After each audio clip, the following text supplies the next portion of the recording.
पिछले साल हो रहा है, एक वैकेंसी आई थी सहायक उर्दू अनुवादक।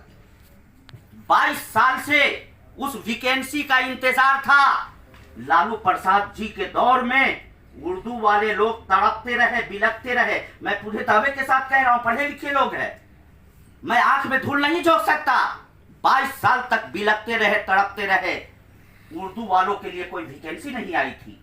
2019 में नीतीश कुमार जी ने वो वैकेंसी लाया।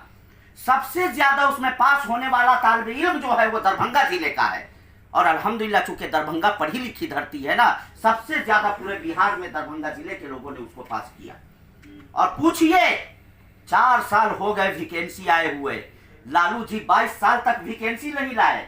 नीतीश कुमार जी अपनी सियासी दाव चलते हुए उस वैकेंसी को लाए। बच्चे तैयारी किए, पीटी का एग्जाम दिया, 76,000 बच्चों ने, 1290 सीट थी 94, 76,000 बच्चों ने, उसमें से 6,000 बच्चों का सिलेक्शन हुआ। फिर मेंस एग्जाम में 6,000 बच्चे बैठे, रात दिन मेहनत करते रहे।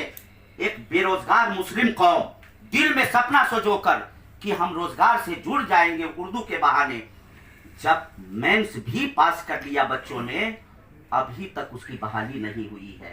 अभी तक आज का रिपोर्ट है मेरे व्हाट्सएप पर, दर्जनों फोटो आज आया है कि आज वो लड़का लोग जो है तड़प रहा है, बिलख रहा है पटना में। 1 हफ्ता से बैठा हुआ है, कभी तेजस्वी यादव जी के यहाँ, कभी नीतीश कुमार जी के यहाँ, कभी कोर्ट में, कभी कचहरी में। ऐसा मसला उलझा करके हुकूमत ने रख दिया है। वजह क्या है?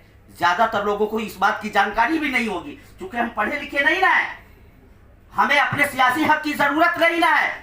मेरे भाइयों, मैं जो बातें बोला हूं अभी ट्रांसलेटर के हवाले से, उर्दू दांग के साथ जो नाइंसाफी हो रही बिहार में, आप सब लोग अलम लेकर के निकल जाओ मैदान में और ये साबित कर दो, एक हो जाए तो बन सकते हैं खुर्शीद मुबी, वरना इन बिखरे हुए तारों से क्या बात बने। बस इन्हीं जुमलों के साथ मैं अपनी बात खत्म करता हूं।